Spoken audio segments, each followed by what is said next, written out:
Anda menyaksikan Breaking News Metro TV, duka untuk Palu dan Donggala pemirsa. Dan untuk informasi terkini langsung dari Palu, kita sudah terhubung dengan rekan Yohana Margareta langsung dari Palu, Sulawesi Tengah. Yohana, selamat pagi. Bisa Anda laporkan bagaimana situasi terkini di kota Palu yang bisa Anda laporkan?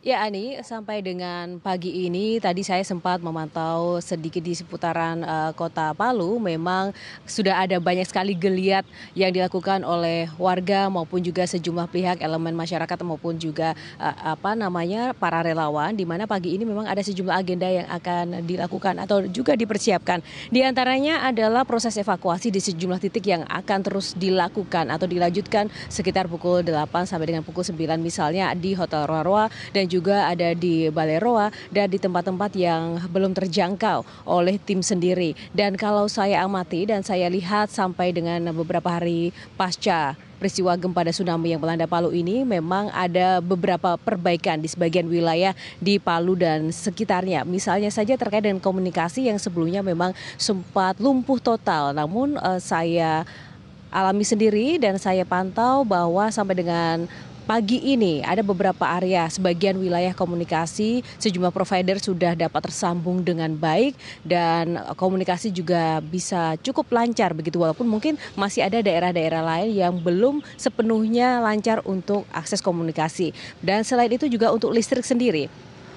Kemarin sore sudah berdatangan beberapa pasokan bantuan dari luar kota Palu yang diatur langsung atau ditangani langsung, dikelola, diamankan oleh pihak TNI Polri dan disebar di sejumlah titik di kota Palu dan sekitarnya, dan banyak warga yang sudah mengantri dan mendapatkan pasokan bantuan BBM secukupnya karena memang jumlah yang dibutuhkan tentu saja jauh lebih besar dibandingkan pasokan yang datang kemarin sore. Dan BBM yang kemarin sempat datang memang itu digunakan semaksimal mungkin untuk warga untuk penerangan terlebih dahulu. Namun kami juga masih melihat masih banyak lokasi-lokasi pengungsian maupun juga di daerah di Palu dan sekitarnya ini yang masih gelap gulita di malam hari. Namun ketika di pagi hari seperti saat ini, warga pun juga sudah banyak yang keluar dari pengungsian dan di jalan-jalan juga sudah ramai, di mana warga sebagian besar juga melakukan aktivitas untuk satu mungkin memantau kembali area rumah-rumah mereka yang terdampak gempa dan juga ke posko-posko untuk melaporkan kembali bagi mereka yang keluarganya belum ditemukan. Dan kemarin kami juga sempat bertemu dengan Gubernur dari Sulawesi Tengah sendiri, Longki Janggola, mengatakan bahwa secara terbuka ia masih membutuhkan begitu besar bantuan dari pihak luar dan ia membuka pintu seluas-luasnya bagi pihak luar untuk dapat datang ke Palu memberikan bantuan bagi warga, karena tidak dipungkiri masih banyak sekali wilayah-wilayah di Palu yang terisolasi dan belum terdistribusi bantuan sama sekali. Berikut pernyataan dari Gubernur Sulawesi Tengah.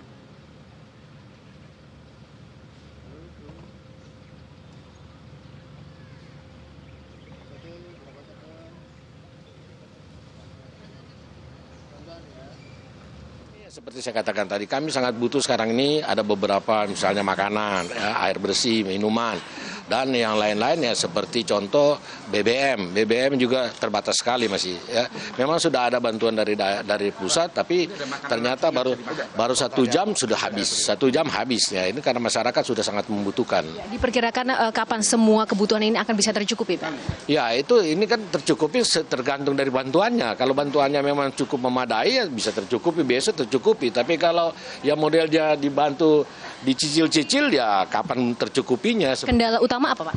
Ya kendalanya memang ini soal transportasi. Ya ke sini itu kan tidak dekat, Mbak. Ya semua harus melalui transportasi udara, laut apalagi akan memakan waktu yang cukup lama. Ya. Yang paling cepat itu udara, tapi udara juga terbatas, Mbak. Karena bandara baru bisa untuk pesawat yang ATR ya yang kecil. Ya, Ani. Ya, Yohana, untuk proses evakuasi yang akan dilakukan hari ini, apakah sudah ada tambahan alat berat yang diterima untuk pihak BNPB dan juga Basarnas dalam melakukan proses evakuasi?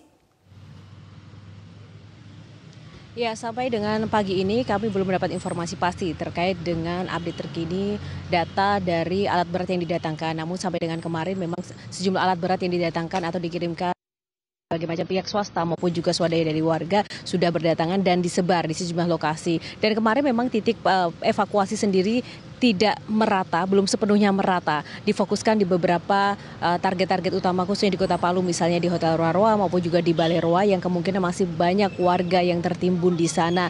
Dan alat berat ini memang menjadi sangat penting sekali untuk dapat mempercepat proses evakuasi dan juga pengerukan dari puing-puing yang diduga masih banyak korban yang tertimbun di sana, dan kita juga masih berharap adanya harapan-harapan terkait dengan korban yang masih bisa diselamatkan. Dan selain juga alat berat, memang untuk proses evakuasi ini juga diharapkan ada tambahan personil begitu ya, dari relawan maupun juga dari tim SAR sendiri. Namun kami lihat memang dari kemarin beberapa hari terakhir dari pasca gempa pertama sampai dengan sekarang, tim SAR ini tanpa henti, Ani, terus berjuang, dan dalam keterbatasan akses maupun juga komunikasi maupun juga transportasi, mereka terus mengupayakan untuk membelah diri, begitu kalau boleh saya bilang, untuk bisa mengcover seluruh area yang terdampak. Dan semakin hari ini jumlah personil juga sudah semakin bertambah, ditambah juga ada kiriman bantuan dari personil keamanan yang mengamankan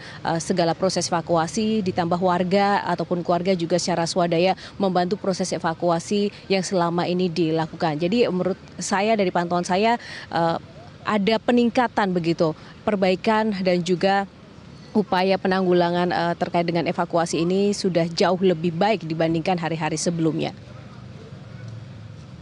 Ani. Yohana, ketika Presiden Joko Widodo datang berkunjung pada hari Minggu 30 September lalu, beliau berjanji akan kembali ke Palu untuk melihat bagaimana perkembangan proses pencarian, penyelamatan, dan juga dilanjutkan dengan proses rekonstruksi nantinya. Nah, ada informasi bahwa Presiden Joko Widodo kembali berencana datang ke Palu dalam waktu dekat ini. Apakah Anda sudah mendapatkan informasi itu?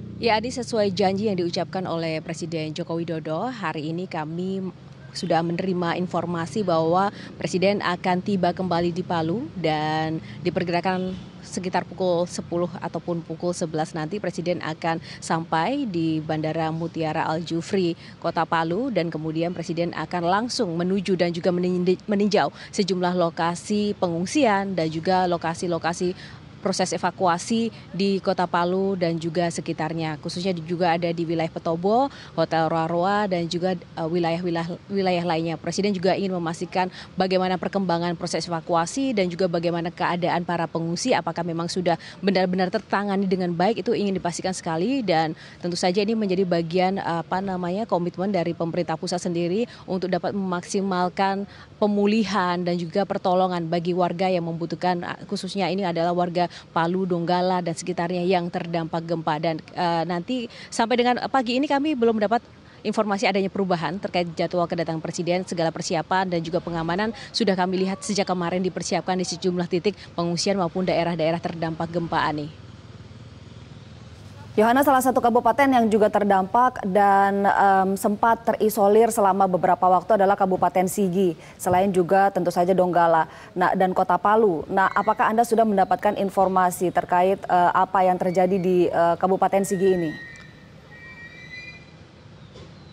Ya, Ani, pagi ini kami juga akan kembali mengirimkan tim untuk memantau bagaimana situasi Sigi yang terupdate. Memang Sigi sendiri menjadi salah satu wilayah yang terisolasi, kemarin sempat terisolasi, namun tim aparat gabungan dan juga tim SAR sudah dikerahkan ke sana juga untuk menangani dan juga memantau, melihat sendiri bagaimana situasi di sana. Ini mengingat karena adanya beberapa kendala terkait dengan infrastruktur yang rusak dan juga jalanan yang mungkin terputus, dan ini menjadi salah satu kendala utama. Salah satu hal yang lain adalah akses komunikasi yang memang belum bisa terkoneksi dengan maksimal di Sigi ini, sehingga banyak pihak juga harus secara langsung datang ke sana untuk memastikan bagaimana situasi Sigi, apalagi di sini juga proses bantuan. Dan yang berbeda kali ini adalah banyak pihak yang kemarin juga sempat kami tanyai dan juga kami wawancarai bahwa untuk Sigi ini nanti seluruh tim juga sudah dikerahkan sekaligus membawa bantuan dan juga beberapa peralatan untuk penanganan korban yang ada di sana, Ani. Nanti kita akan update kembali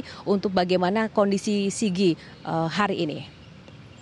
Baik, Yohana Margareta langsung dari Palu, Sulawesi Tengah. Kami masih akan terus nantikan bagaimana suasana dan laporan terkini baik proses evakuasi dan juga barangkali proses rekonstruksi yang sudah dimulai secara inisiatif.